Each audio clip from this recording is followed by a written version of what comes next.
Le Grand Matin Sud Radio, 7h-9h, Jean-Jacques Bourdin. Il est 8h13. Je n'attendais pas Elisabeth Lévy sur ce terrain. Oui. Mais voilà qu'elle est devenue rappeuse. Une rappeuse. Non, mais c'est vrai. C'est vrai. Elle aime le rap. Vous aimez... Moi, j'aime bien le rap. Alors, vous aimez le rap très ou pas? mal, mais Moi, je j'aime bien. vais vous en parler. Alors, vous voulez parler du rappeur Vernois? Ouais, Renoir. Ouais, Renoir. Voilà. Moi, je dis Vernois. Bon, déjà, Ouais. déjà, moi, je ne connaissais pas, mais mon fils m'a dit. tout le monde, la je jeunesse comprends est pas en que tu deuil, connaisses hein. pas, parce que il est mort samedi à 31 ans. Et oui, comme Amy Winehouse, comme Kurt Cobain, et comme beaucoup d'autres d'ailleurs, il a été fauché, comme le dit Le Monde, en pleine jeunesse et en pleine gloire. Parce que Jérémy Bana Owona, hein, c'est son nom, était numéro 1 des ventes en 2023 et 2024, 5e artiste streamé sur Deezer avec 1 milliard de streams, des centaines de millions de vues sur YouTube, enfin vraiment des chiffres impressionnants. Eh bien, pourquoi je vous en parle? Parce que comme pratiquement tous les amis que j'ai consultés hier, même les jeunes d'ailleurs, mais bon, il faut dire que mes jeunes amis sont très vieux monde, donc comme pratiquement tous mes amis, eh bien, je n'en avais jamais entendu parler, et comme vous, Jean-Jacques, il faut bien le dire, et je ne dénoncerai pas les autres dans la rédaction. Moi, j'en avais entendu parler. Alors, je oui, le dis. je le savais. Je suis jeune et je suis entouré de jeunes. Je le regrette. Vous avez écouté? J'ai écouté quelques titres, franchement c'est assez beau et contrairement souvent au rap, c'est mélodique, on peut le chanter, ça raconte la France des banlieues, mais, comme le remarque Léna Luto dans le Figaro, Renoir ne critique jamais les forces de l'ordre, les juges ou la France, il évite les sujets qui fâchent, écrit-elle, la religion, la politique, le conflit israélo-palestinien. Alors quand tant d'autres se servent du rap pour maudire les couffards de Charlie ou la France, eh bien moi, ça me l'a rendu très sympathique, c'était un garçon visiblement très discret, loin du rappeur bling bling qu'on connaît plus en général pour ses frasques et ses sorties crypto-islamiques que pour sa musique. Mais ce qui me frappe, donc vraiment, je trouve ça intéressant, c'est qu'il était une star pour les uns, hein, et qu'il était parfaitement inconnu pour des millions de Français. C'est David Doucet qui en parle dans Le Point. Oui, mais le fossé générationnel a toujours existé. Mes parents n'écoutaient pas les Stones. Oui, enfin, mes parents, moi, c'est pas mes parents, c'est moi.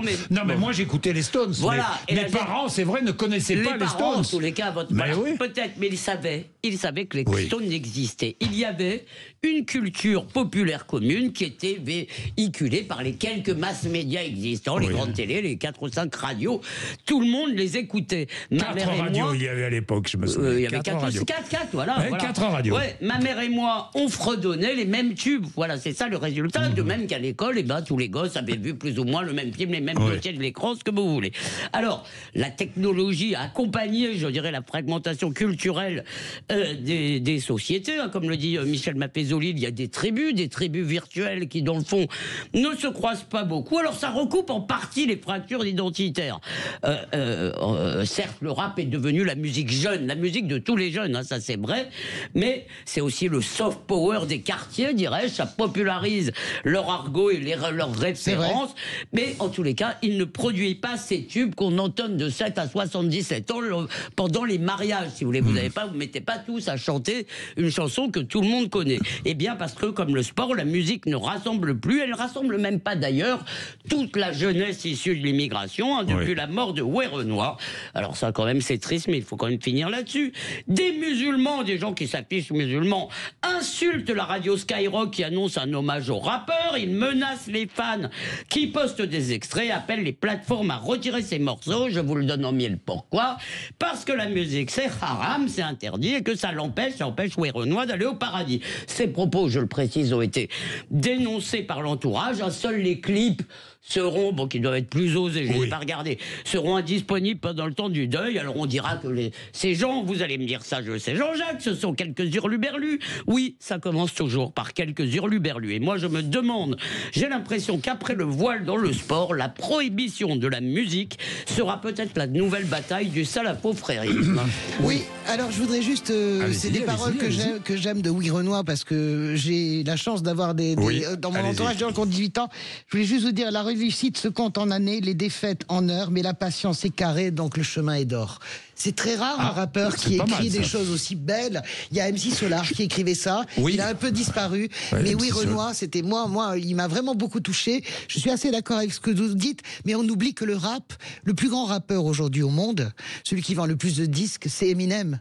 Et il est blanc. Et Lose Myself, vous pouvez Lose Yourself, vous pouvez le chanter. Il l'a chanté d'ailleurs à la cérémonie des Extras. C'est vraiment une chanson qui a fait le tour du monde. Donc je Vous croyez suis pas tout à qu'Eminem, fait... c'est encore le plus gros rappeur dans le monde? En tout cas, c'est un immense. Oui. Et Lose Yourself, Alors, écoutez, ma science du rap date un peu. Non, mais c'est intéressant. Ouais. Et ce que je vois, c'est qu'il y a en fait plusieurs raps. Je suis d'accord avec vous. Bien sûr. Si vous allez regarder maintenant sur les plateformes, ça écrase absolument. Je suis absolument d'accord avec vous. Absolument tout. Ça écrase absolument tout. C'est un peu d'ailleurs un peu. Mais malgré tout, il y a quand même. C'est ça qui me frappe. Je vous dis, c'est qu'il n'y a plus cette chose qui unifie. Moi, je suis.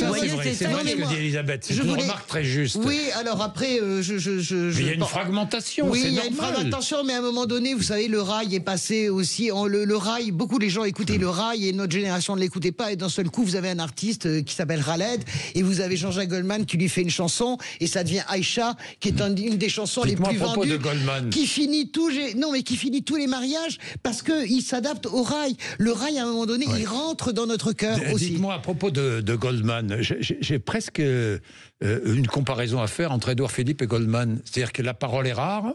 Non, mais comprenez ce que je veux dire. C'est intéressant. Comprenez ce que je veux dire. Ouais. La parole est rare volontairement. Ouais. C'est ce que je vais demander d'ailleurs à Édouard Philippe. Volontairement, et ça ne nuit pas finalement quand on parle très peu. Oui, ben il ne vous reste plus qu'à le faire chanter. Non, mais je suis d'accord. Mais je pense que. Je suis pas sûr que ça soit un cadeau. Je pense que ce qui pousse, comment dirais-je, Édouard Philippe à la rarification, c'est le conseil de Jacques Pilan, toujours le même, soyez rare et jupitérien. Ce qui pousse Jean-Jacques Goldman à ne plus parler, c'est autre chose. C'est de l'ordre de la sensibilité, certainement pas de la stratégie. Il n'y a pas de stratégie dans le fait que Goldman ne veut plus parler. Il y a une détermination profonde et humaine de je ne veux plus être devant la scène. Je voulais juste saluer Elisabeth Lévy parce que je la remercie, c'est pour ça qu'on l'aime. Bon. Être capable de faire un édito sur Oui Renoir, ça touche mon cœur. Surtout que je ne le connaissais pas hier, c'est surtout ma conscience professionnelle qui doit... Ça fait du bien. 8h20.